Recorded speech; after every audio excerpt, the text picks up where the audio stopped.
Alors non, on n'est pas dans mon décor habituel, je suis en vacances chez mes parents, mais là, c'est vraiment trop énorme ce qui vient de se passer, il faut absolument que je vous en parle. Bonjour à toutes et à tous et bienvenue dans cette nouvelle vidéo théorie dans laquelle nous allons essayer de décrypter les informations qui nous ont été données par la toute nouvelle bande-annonce d'un film très attendu, La Reine des Neiges 2. S'il y a bien un film de chez Disney qui n'est pas passé inaperçu, c'est bien La Reine des Neiges. Sorti en 2013 durant la période de Noël, ce film est de très loin le plus gros succès de chez Disney au box-office, avec plus de 1,2 milliard de dollars de recettes. À titre de comparaison, Zootopie, qui est le deuxième film au box-office de chez Disney, avait fait quelque chose comme 1 milliard de dollars de recettes, et c'est déjà énorme, mais c'est quand même 200 millions de moins que La Reine des Neiges. Et pour rester dans les films récents, Vaiana c'était quelque chose comme 600 millions de dollars à peu près, et Réponse c'était grosso modo à peu près la même chose. Pour vous dire à quel point La Reine des Neiges c'était de la folie furieuse. On a d'ailleurs tous encore une petite mélodie, une certaine musique, une chanson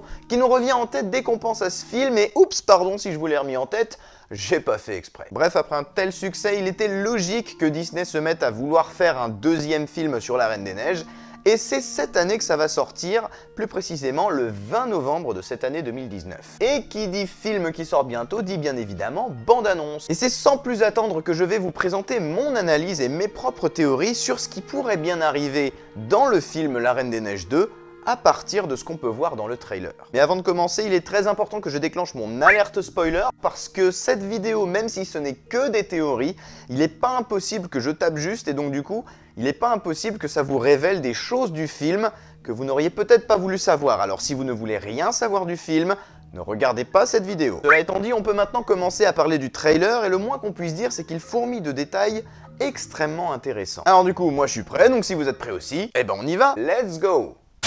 Dans un premier temps, nous retrouvons bien évidemment Elsa faisant face à une mer déchaînée et visiblement en pleine tempête, une scène pour laquelle la reine d'Arendelle a abandonné sa longue et emblématique robe bleue et blanche pour une tenue bien plus athlétique si j'ose dire, puisqu'elle porte désormais un pantalon. Et si Elsa porte une telle tenue, ce n'est pas pour rien, puisque nous la voyons juste après en train de s'entraîner à utiliser ses pouvoirs en tentant de marcher sur la mer qui est très agitée, un exercice difficile qui semble lui poser un certain nombre de problèmes. Cependant, nous pouvons également voir dans cette tenue la promesse d'un voyage loin de son royaume. En effet, il ne serait pas très pratique de voyager dans une grande robe de princesse, ce qui est confirmé par la suite de la bande-annonce, mais nous y reviendrons un peu plus tard. Quoi qu'il en soit, que ce soit en robe ou en pantalon, nous retrouvons une Elsa qui n'a plus peur d'expérimenter ses pouvoirs. Le personnage semble avoir énormément évolué depuis le premier volet dans lequel elle était d'abord effrayée par ses propres capacités avant de les laisser s'exprimer mais sans jamais vraiment les maîtriser non plus. Ce qui n'a plus du tout l'air d'être le cas ici. Alors bien évidemment, quand on voit cette scène, on se demande plusieurs choses. Premièrement, pourquoi voyage-t-elle? Et deuxièmement, pourquoi est-ce qu'elle a besoin de s'entraîner? Et pour répondre à ces questions, j'ai mes petites hypothèses. Tout d'abord, lorsque Elsa fait face à la mer en pleine tempête, il me semble évident qu'elle fait face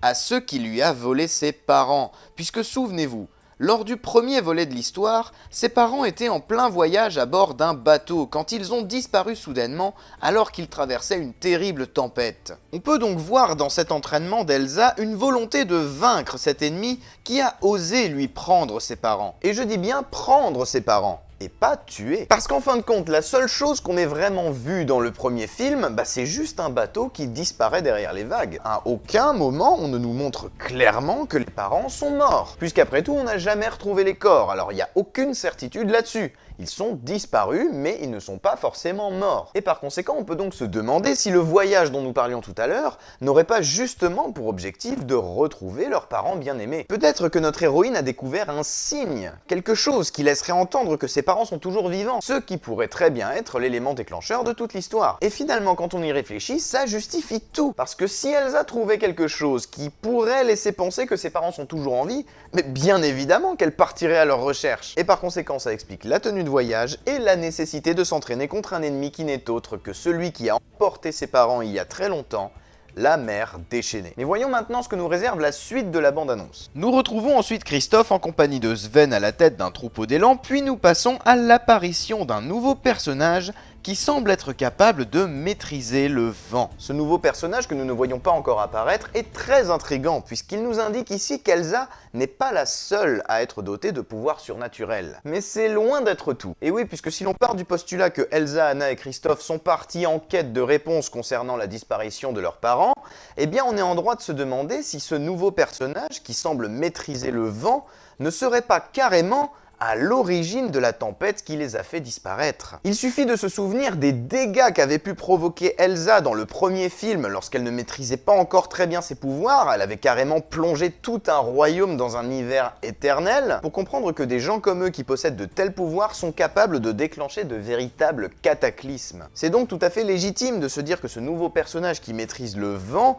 aurait pu déclencher la tempête qui a emporté les parents d'Elsa et Anna. Et que ce soit vrai ou pas, à mon avis, Elsa va de toute façon accuser ce nouveau personnage d'avoir provoqué la tempête, et ce qui pourrait très bien entraîner un affrontement entre Elsa et ce nouveau personnage. Et une chose est sûre, ça risque d'être sacrément épique. Autre point très important de la bande-annonce, c'est la grande prédominance de l'automne. On voit nos personnages parcourir de vastes forêts dont les arbres sont recouverts de feuilles bien rouges, ce qui nous montre bien dans quelle saison nous sommes plongés. Ça n'a rien d'anodin, puisque le fait que nous soyons dans une région plongée au cœur de l'automne nous indique clairement une chose essentielle, et à mon avis, il est plus que probable que ce soit l'œuvre de cette fameuse personne qui maîtrise le vent. Au même titre que Elsa pouvait provoquer l'arrivée de l'hiver, ce nouveau protagoniste serait capable de provoquer l'arrivée de l'automne. Et ceci est un élément très important qui soulève une autre question.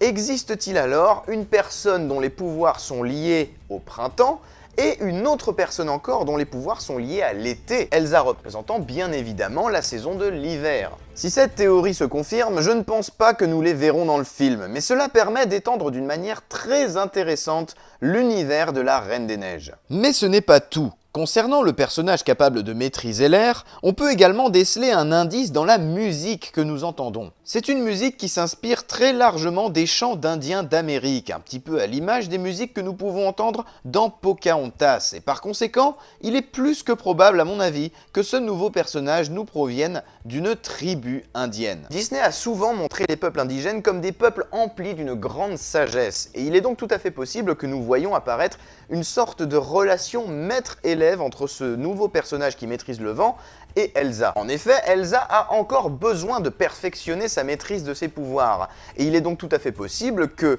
ce personnage qui vient de nulle part et qui semble maîtriser très bien l'air puisse prendre une posture d'enseignant vis-à-vis de Elsa pour qu'elle finisse en maîtrisant parfaitement ses pouvoirs. Ceci dit, pour ce point-là, si ça se trouve, je me plante complètement, peut-être que ça n'a rien à voir du tout avec les Indiens d'Amérique, mais bon, je trouvais que ça collait pas mal avec la musique, alors j'avais envie de vous en parler, histoire de voir si vous êtes d'accord. Et enfin, je vais conclure en vous parlant des dernières images du trailer, dans lesquelles nous voyons Elsa, Christophe et Anna en train de marcher dans une forêt, ma foi, plutôt sombre et inquiétante, quand soudain Anna remarque que quelqu'un les suit et décide alors de l'attaquer en lui assénant un violent coup d'épée. Ce terrible prédateur qui semble les effrayer au plus haut point n'est selon moi pas une menace très importante, puisqu'il s'agit à mon avis simplement de Olaf. En effet, nous remarquons tout de suite sur ce plan l'absence de Olaf, qui est pourtant bien présent dans le film, et je l'imagine très bien en train d'avancer furtivement et probablement déguisé, ou tout du moins suffisamment méconnaissable pour effrayer Anna.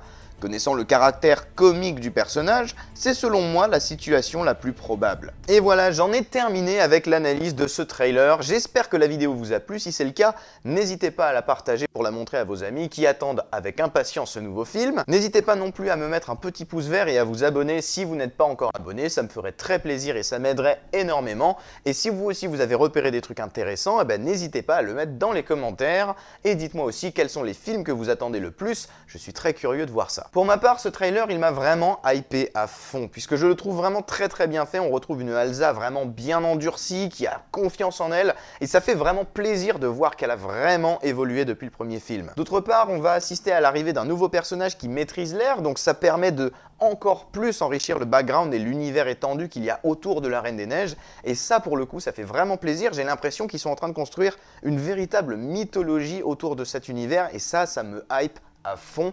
Je veux en savoir plus, je veux connaître les secrets de cet univers. Allez, en attendant, je vous dis à très bientôt, on se retrouve prochainement pour une nouvelle vidéo, j'espère que ça vous a plu, je vous fais tout plein de bisous, à la prochaine, bisous, c'était XionXS, ciao.